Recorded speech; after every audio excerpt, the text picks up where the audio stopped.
Hello, my name is Jessica Reister, and this is my action research presentation on the developmental impact of interactive whiteboards in early childhood education. My main research question is, to what degree will implementing 15 minutes of daily instruction with the use of an interactive whiteboard impact the cognitive development and engagement of pre-kindergartners as measured by at least 10% increased student involvement over the span of a 4-week period? This question led to some sub-questions, which were, how does the use of interactive whiteboards influence young children's focus and engagement? How does the use of interactive whiteboards impact young children's behavioral development? And what are the evidence-based strategies for integrating interactive whiteboards effectively into the classroom? So what is the problem? Despite interactive whiteboards becoming widely adopted, they are still very understudied in early childhood settings, which is one of the most unique and complex developmental periods. Most existing research is on older students in the secondary and post-secondary settings.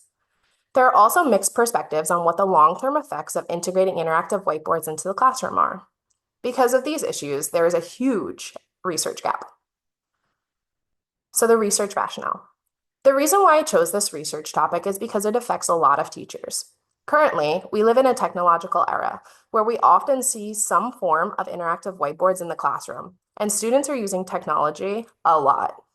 It is important to make sure that we are keeping up to date with the modern tools and also following developmentally appropriate practices. Interactive whiteboards enhance learning by creating student-centered learning environments, which increase engagement and support diverse learning styles.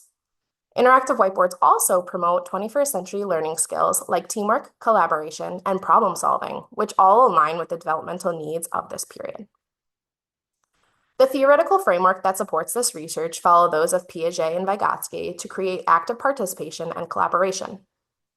Although this research would not fully close the gap in current studies, it would complement them to create a more diverse understanding, especially in the early childhood settings. This research aims to provide educators with strategies to balance technology with traditional methods to create meaningful and engaging learning experiences.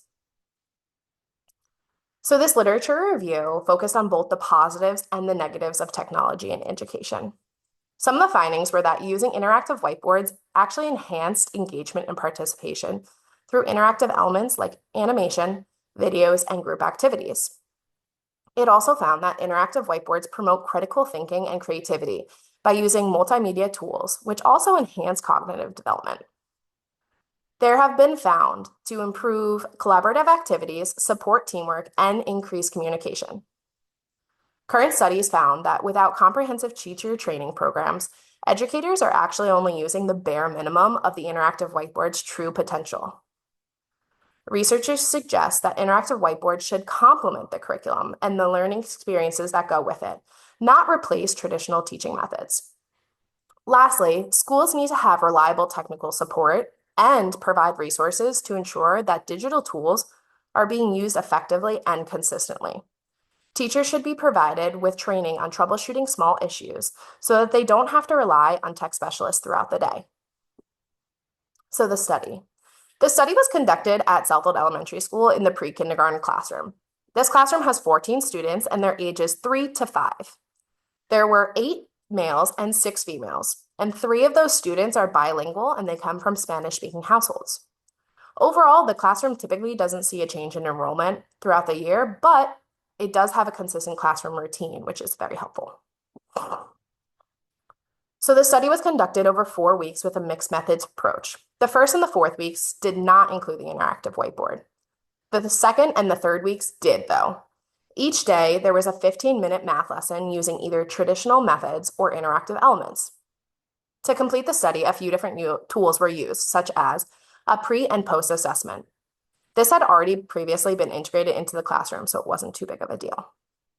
Another tool that was used was a daily engagement rubric, which tracked the attention, participation, curiosity, and social interactions. Parent and teacher surveys were conducted using Google Forms to get an outside perspective on technology use. Also, daily in-class observations were noted throughout the study as well.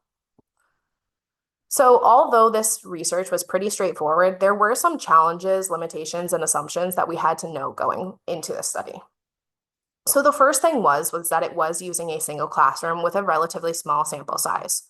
Because of this, it resulted in a limited perspective and might not represent larger demographics or diverse settings. Another thing that had to be taken into consideration was the researcher's dual role.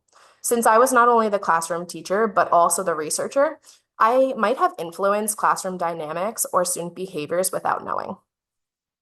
The short duration of the study limited long-term conclusions, which is a similar issue found in the existing research. When it came to the studies, teachers and parents may have been hesitant to participate or provided detailed feedback in the surveys, which could have limited the data collected and could create potential biases. Lastly, there is a possibility for technology issues throughout the study. So if you take a look over at the results section, as you can see in the line graph below, the results showed that engagement and focus increased during the interactive whiteboards weeks, which were weeks 2 and 3. And students were more motivated to participate during those weeks as well. However, the social interactions did not improve as I was expecting. If you take a look at the bar graph, learning outcomes also improved, especially among the lower performing students. When the lessons returned to traditional teaching methods in week 4, there was a decrease in curiosity and participation. When we looked at the surveys, teachers reported that interactive whiteboards are beneficial in the classroom, but they wanted more training and resources to supplement their curriculum and for effective technology use in the classroom. Parents also had mixed feelings about technology, stating that at home, most students primarily used technology for entertainment purposes, but that they still believed it had a mostly positive impact on learning when it was used appropriately. So lastly, there were some unexpected findings and reflections that came from the study. The first thing that I was really surprised about was how quickly the students relied on technology, such as interactive whiteboards, for participation. I also found that the positive behaviors only emerged when the technology was clearly structured and was facilitated by a teacher. This young, they did not know what they were doing. Overall, this study reinforces that the interactive whiteboards are not just a motivational tool, but they can actually support intentional teaching of collaboration, engagement, and all the other 21st century learning skills. This research has reshaped how I view technology, not as a replacement, but as a powerful extension of developmentally appropriate practices. Some implications going forward is that we need to make sure we have a comprehensive ongoing teacher training program. And we also need to make sure that we have collaborative planning time for teachers to align technology with the curriculum. Technology can help empower students to take ownership of their learning, and we should be doing that. But we also need to make sure that we are giving them the right tools and skills and strategies to do so. Thank you so much for listening to my presentation, and I hope you enjoyed it.